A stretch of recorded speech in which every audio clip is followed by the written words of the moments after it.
Bonjour, je viens à la réunion Terre de Liens. Oui, merci, merci.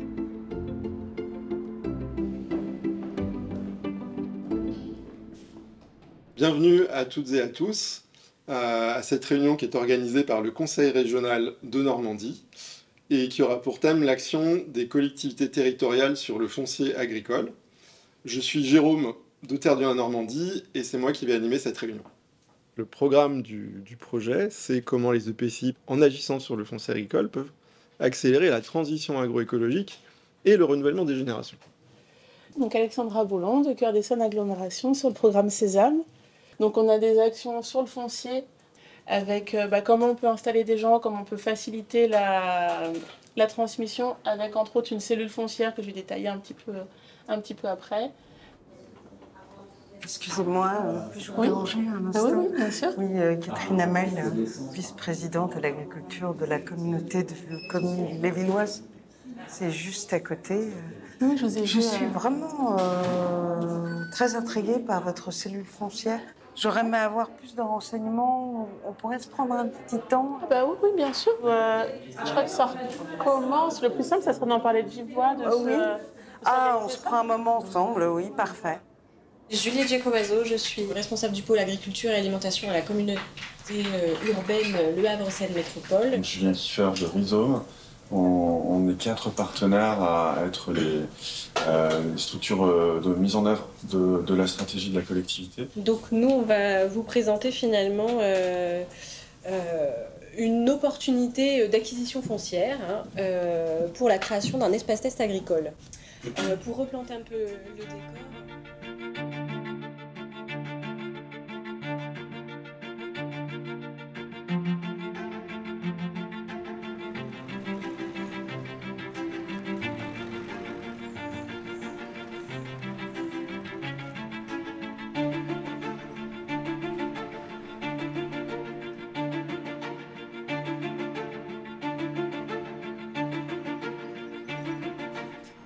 Bonjour à tous, merci d'être là aujourd'hui pour cette cellule foncière. C'est une cellule foncière qui va être un petit peu particulière parce qu'on a une invitée aujourd'hui avec nous, une élue de Normandie qui vient se renseigner sur le dispositif d'animation foncière qu'on a pu mettre en place sur l'Essonne. Donc moi je suis Marie-Liesse Védrenne, je suis conseillère et animatrice foncier sur le secteur du centre Essonne et co-animatrice donc de cette cellule foncière. Je suis Delphine Chartin, je suis chargée de mission agriculture de la communauté de communes du Lévillois. Et moi, Catherine Hamel, vice-présidente à l'agriculture de la communauté de communes du Lévillois. Bon, c'est une petite communauté de communes de Normandie. En tout cas, merci de nous accueillir. Nous, actuellement, nous sommes en train d'étudier des actions possibles pour notre PAT. Et c'est pour cela qu'on vient voir comment fonctionne votre cellule foncière. On vous propose de passer sur les pistes foncières, changer du côté de la Marne. Au total, on a 10 hectares de terrain. Pour l'instant, ils se projetaient sur une petite surface en maraîchage, vraiment 7000 m². Voilà, mais après, on sort. Mais ça peut évoluer. Oui, clairement, ça peut évoluer par rapport à la confrontation des modèles existants, aux opportunités aussi. Moi, si je me projetais en fonction de la carte. Tu me dis s'il faut dézoomer. Non, tu dézoomes pas. Les 10 hectares étaient à peu près là, et l'espace vert était à peu près là. Moi, je me demande toujours s'il faut laisser partir des terres enclavées comme ça et mieux défendre d'autres autour, ou s'il faut quand même dire on garde chaque hectare parce qu'il y a un potentiel, parce qu'on pourrait, je sais pas, nourrir tous les...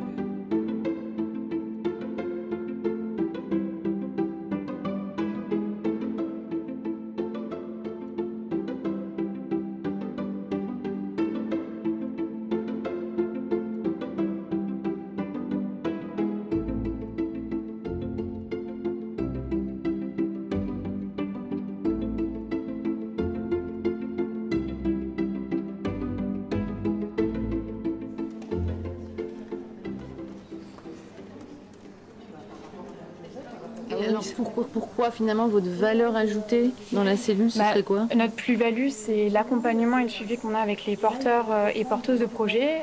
On fait partie en fait du pôle Abiosol, qui est composé de l'association Abiosol, des champs des possibles, qui font aussi partie de la cellule.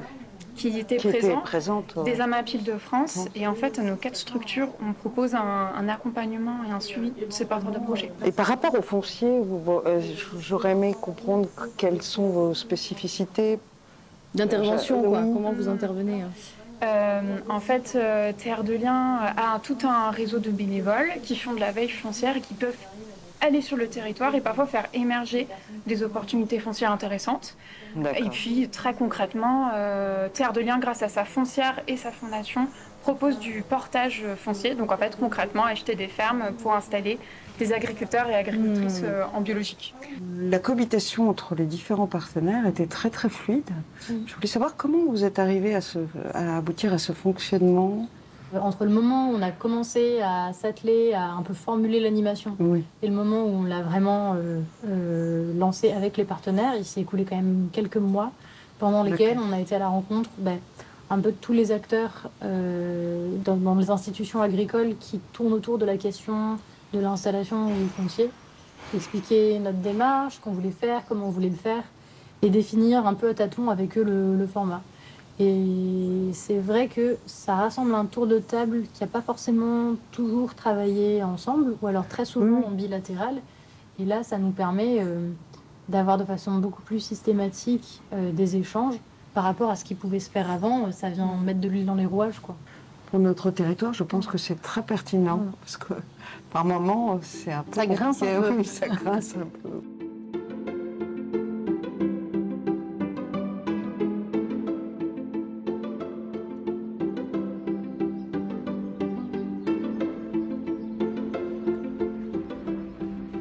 T'as des nouvelles de Patrick Cartier?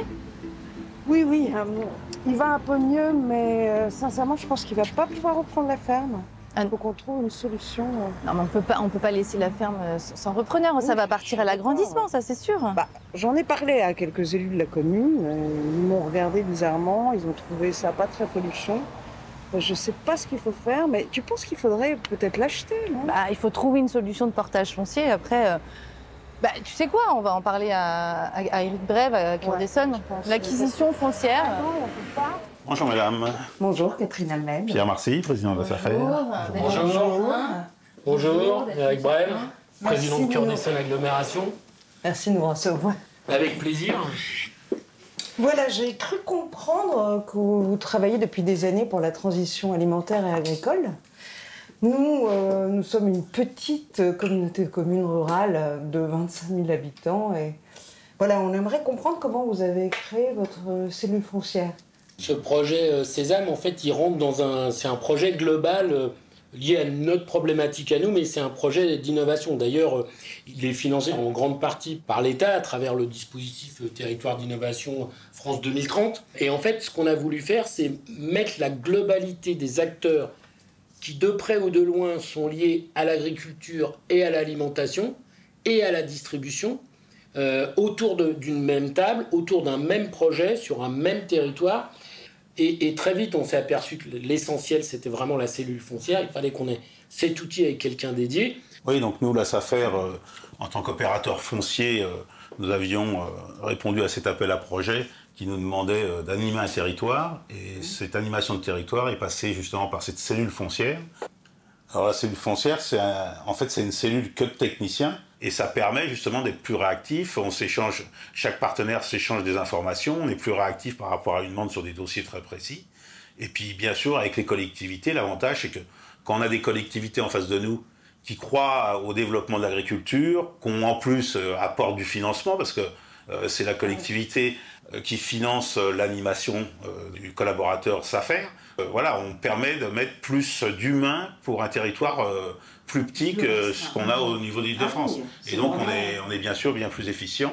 Et vous pensez que la cellule foncière peut se créer dans un territoire comme le nôtre, qui est plutôt rural? Je crois que, en fait, nous, du côté SAFER, l'inquiétude qu'il y avait au départ aussi sur la cellule foncière, c'est que nous, aujourd'hui, on travaille avec des comités techniques départementaux et la décision est prise en comité technique.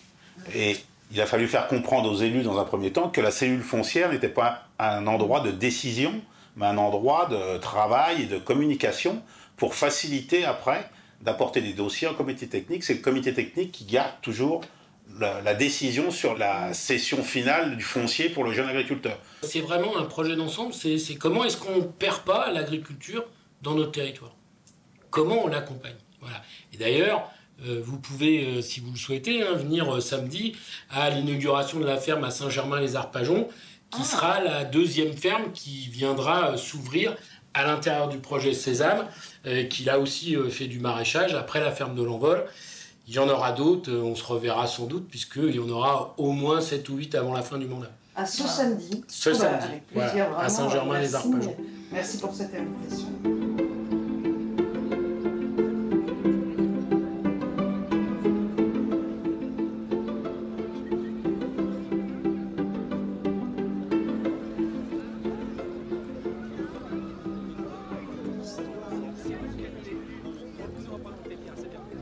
Aujourd'hui, c'est l'aboutissement de ce long parcours depuis 2014. Et nous avons le grand plaisir de vous présenter Madame Hélène Fan, qui est donc la maraîchère qui a été retenue pour exploiter cette parcelle et vous proposera bientôt des paniers maraîchers en vente directe. Nous avons travaillé sur un ancien terrain de poules pondeuses avec le coq, le bec et poulard.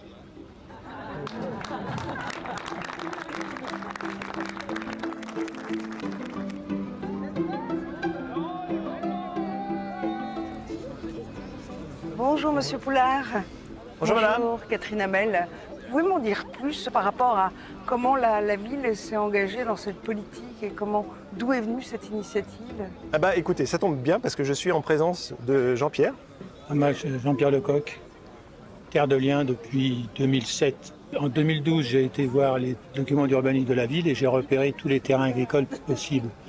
Et dedans, il y avait le moulin de Fourcon. Nous, notre objectif côté commune, c'était de conserver cet espace naturel, cet espace agricole.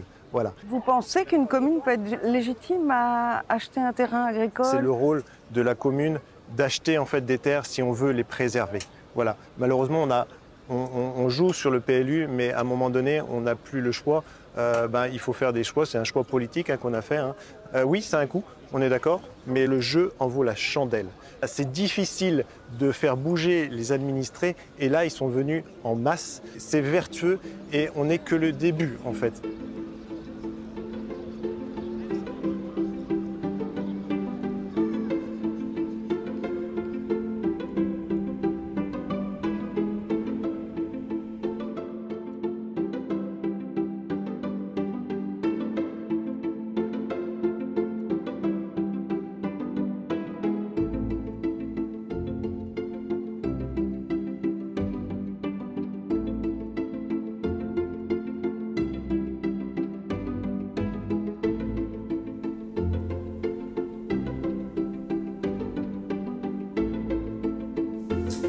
Bonjour.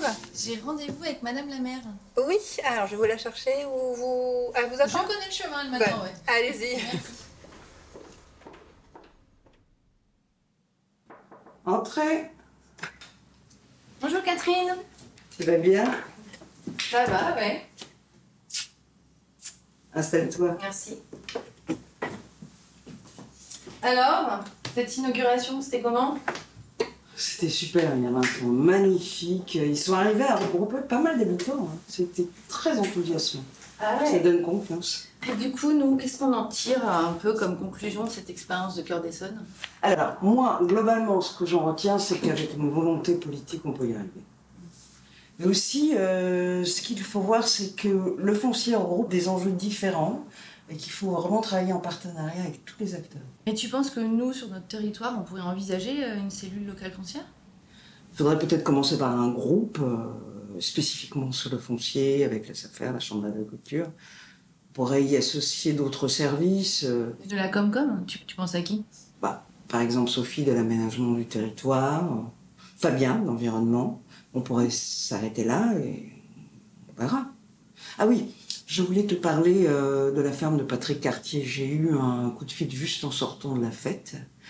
Il faut vraiment qu'on fasse quelque chose parce que ça va partir à l'agrandissement, ça c'est sûr. Ah mais d'autant que c'est la dernière ferme d'élevage de ta commune, non?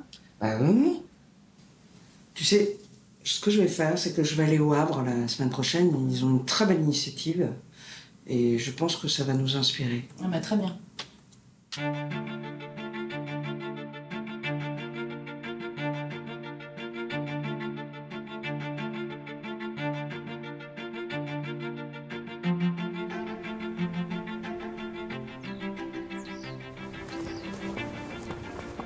Bonjour.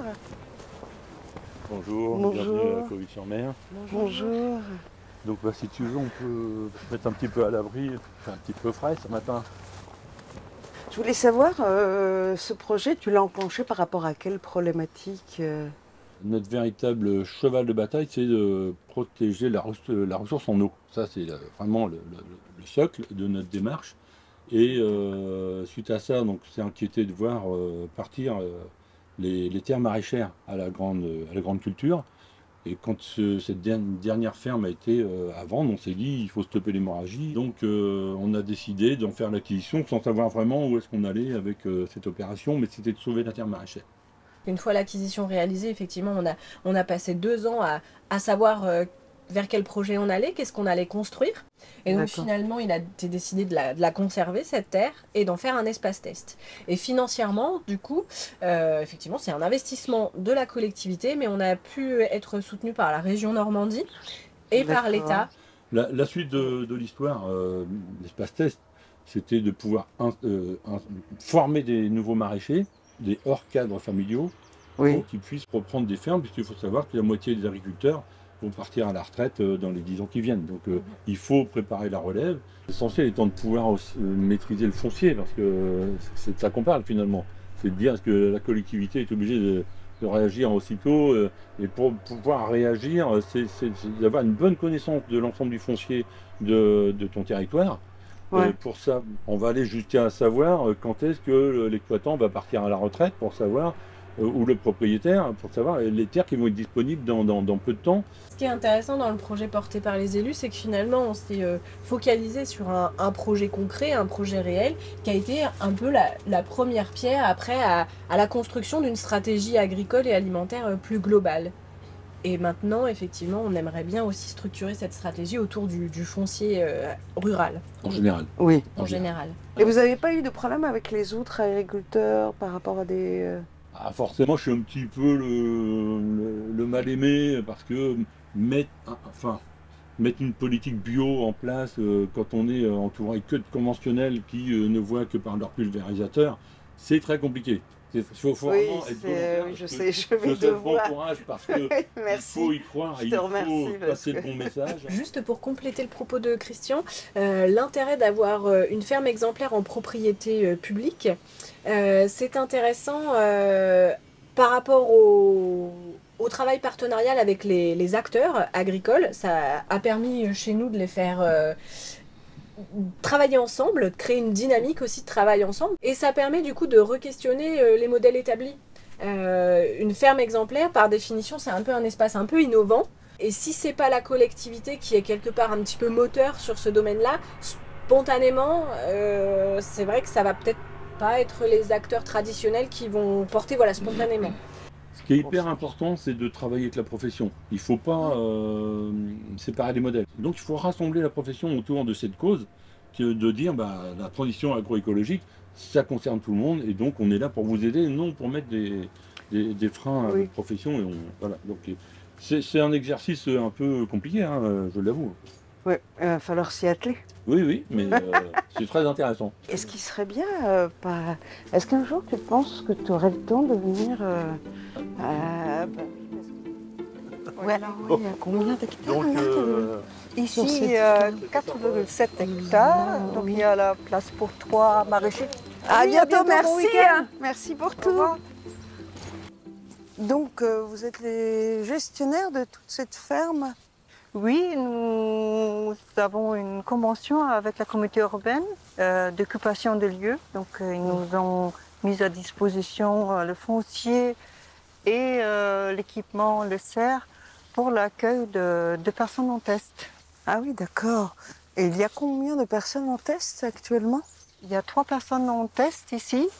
Donc, chacun a environ 7000 m² de planchons et 750 m² de serre. Ici, sur le site, il peut y avoir de personnes qui sont en convention avec Rhizome.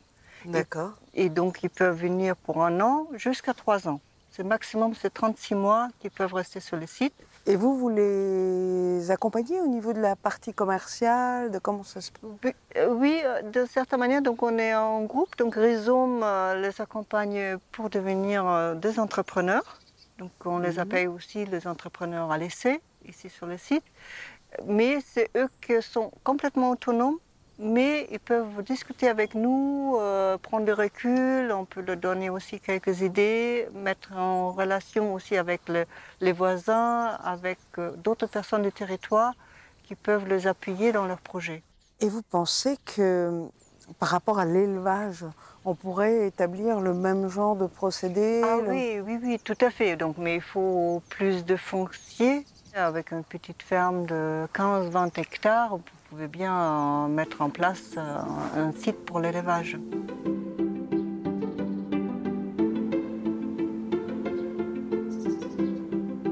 Bonjour Étienne. Je te présente Madame Catherine Hamel. Oui, c'est bien ça. Bonjour. Écoute, Madame Hamel, quelques questions à te poser. Là, vous êtes en 2e année test, si j'ai bien compris. Donc, est-ce que ça vous permet maintenant de confirmer votre nouvelle voie? L'avantage de rester 3 ans, c'est que ça nous permet déjà de se confronter au réel. Ça permet de se créer une clientèle, de se faire la main, de pouvoir tester justement des itinéraires techniques différents et aussi de ne pas devoir investir énormément. Et tout ça, c'est proposé par Rhizome? C'est proposé par Rhizome via la communauté urbaine, qui est propriétaire des lieux. J'ai l'impression que c'est un vrai soutien pour vous. Ah oui, c'est un énorme soutien, surtout qu'on n'est pas issu du monde agricole et ça, enfin, je vous encourage à le faire, parce que c'est une super aide en fait.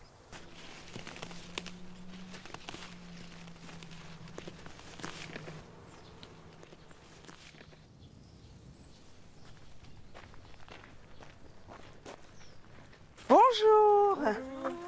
C'est vous les anciens propriétaires? Eh oui, eh oui. Eh oui, on a parlé de vous toute la matinée. Maraîchère. Eh oui. En tout cas, c'est un espace test magnifique. Est-ce que ça vous fait vraiment... Nous ne trouvions pas de repreneur pour notre exploitation. Et donc, il y a eu cette opportunité de reprise, quoi. Et maintenant que c'est un espace test, alors là, c'est magnifique. Nous sommes satisfaits du résultat. Voilà. Et oui. Je trouve que vous avez raison. Hein. Oui, en tout cas, bravo à vous. Oui. Merci. Merci, et je suis ravie de vous avoir rencontré. Hein. Ça nous fait plaisir aussi de pouvoir venir ici, tout simplement. Voilà, merci.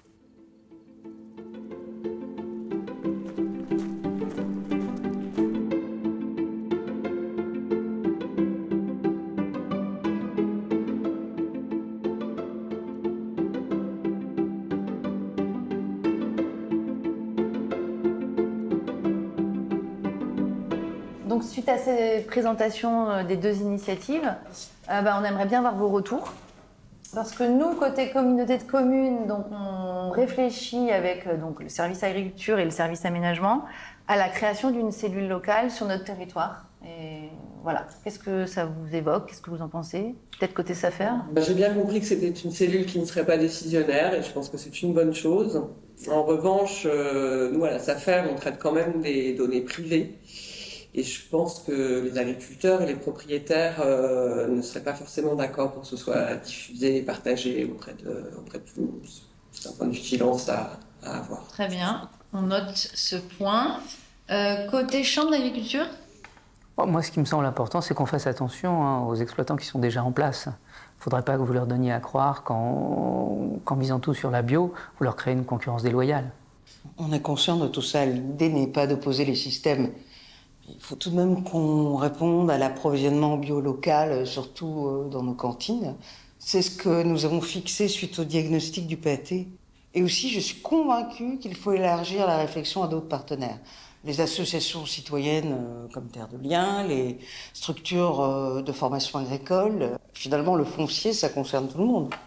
Qu'est-ce que vous en pensez ? Oui, formation agricole, Terre de Liens, pourquoi pas. Mais quand même, ça va être compliqué d'intégrer les citoyens à la réflexion sur le foncier. Ils ont quand même souvent une vision caricaturale de l'agriculture. Et vous parliez de confiance entre les partenaires, il ne faudrait pas que ça braque les agriculteurs.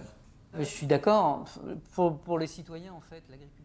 Alors, Sophie, tu en as pensé quoi? Bah écoute, j'ai l'impression qu'il va falloir encore beaucoup de travail quand même. Hein. Ah ouais, ça c'est sûr. Faut mettre tout le monde autour de la table et sur la même longueur d'onde, mais il faut intégrer les citoyens et puis les autres services. Tu vois, Fabien, je pense que ça leur est vachement intéressé. Tu comprends la question de l'eau, l'environnement, ils sont concernés au premier chef. Et oui, on a pensé à lui. Effectivement, ça va prendre du temps tout ça, mais il faut que les structures apprennent à se connaître, à dialoguer ensemble. Mais moi, j'ai vraiment confiance, on va y arriver.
À cet endroit-là, on le sépare en deux.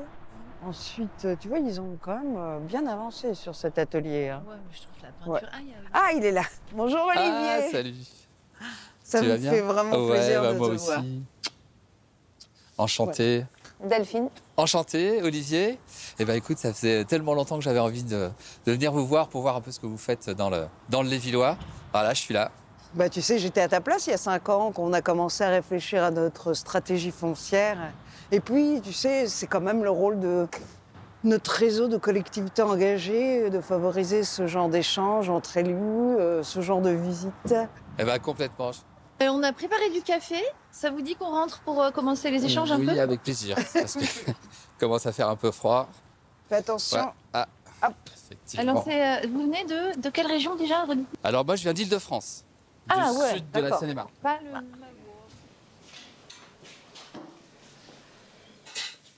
Ça fait vraiment plaisir d'accueillir des visiteurs dans cette ferme. C'est vraiment une ferme symbolique. Mais bon, c'est que la face émergée de l'iceberg, il y a derrière tout ça une stratégie et un ensemble de partenaires qui travaillent ensemble sur notre projet alimentaire territorial. Et comment vous l'avez construite, alors, cette stratégie? Alors, on a commencé à identifier, étudier l'ensemble des politiques publiques liées au foncier et à l'agriculture, l'aménagement du territoire, la biodiversité, l'eau, l'économie agricole. Et à partir de là, on a construit un trépied qui repose sur la formation, le foncier et les filières. Et donc, pour la formation, là, on est vraiment au cœur du dispositif avec cette ferme. Parce que là, on a créé une ferme-école. Ça nous permet d'avoir un profil de porteurs de projets varié. Et ça donne beaucoup plus de chances pour les installations sur le territoire. Et pour le foncier? Pour le foncier, on a commencé d'abord par créer une cellule foncière avec un ensemble de partenaires. Et ensuite, on a embauché un chargé de mission qui s'occupe de faire de l'animation territoriale et qui s'occupe de coordonner tous ses partenaires. Et vous avez réussi à mettre tout le monde autour de la table? Oui, oui. Et bon, bien sûr, on a commencé par les organismes habituels, la SAFER, la Chambre d'agriculture, les organismes de formation, et peu à peu, on a intégré des associations citoyennes. Et tout ce beau monde travaille ensemble. Et c'est grâce à la cellule foncière qu'on a fait le montage de cette ferme. La collectivité, elle a acheté le foncier, et puis on a créé une structure pour la gérer, une coopérative, la SIC, le grenier. Bon, on va visiter? Avec plaisir.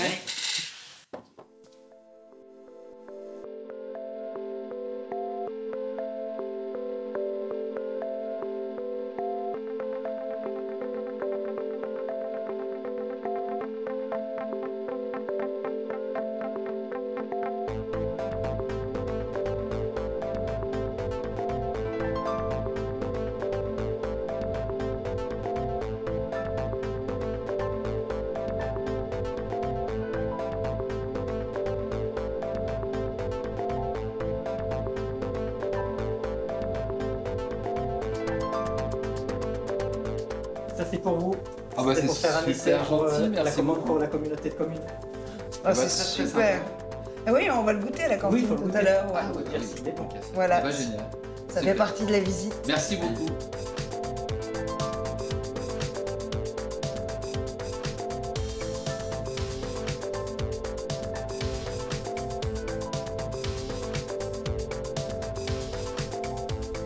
Voilà. Allez, tiens. Léa? Oui. Bonjour. Bonjour. Attendez, j'arrive. Oui, je te présente Bonjour. Olivier Moreau, qui est un élu de la région Île-de-France qui est venu visiter la ferme. Et donc Léa, c'est elle qui s'occupe d'encadrer le chantier participatif de plantation. Tu peux peut-être en parler un peu de ce chantier? Oui, bah, ça fait 2 ans en fait qu'on replante des arbres sur la ferme. On a décidé de planter 8 km de haies, à la fois dans le maraîchage, dans l'élevage caprin et puis aussi dans les grandes céréales. Et c'est des plantations qu'on fait avec les habitants, les bénévoles, avec des écoles, voilà. Ok, donc vous êtes formatrice? Non, pas du tout. Je suis maraîchère sur la ferme, mais j'anime aussi parce que j'aime bien animer les chantiers de sensibilisation. Mais sinon, je suis maraîchère et en fait sur la ferme, on est 5 à travailler, chacun sur nos ateliers de la ferme. Et on est aussi ferme-école. Et dans ce cadre-là, on accueille des gens qui ont envie de devenir paysans ou paysannes, de la découverte jusqu'au test d'activité. Et donc on les accueille sur l'espace de maraîchage, sur l'espace caprin, au vin ou alors en boulangerie. Oui, et tous ces produits voilà, permettent d'approvisionner les cantines de la communauté de communes. On continue la visite. Très bien, merci beaucoup. Au revoir.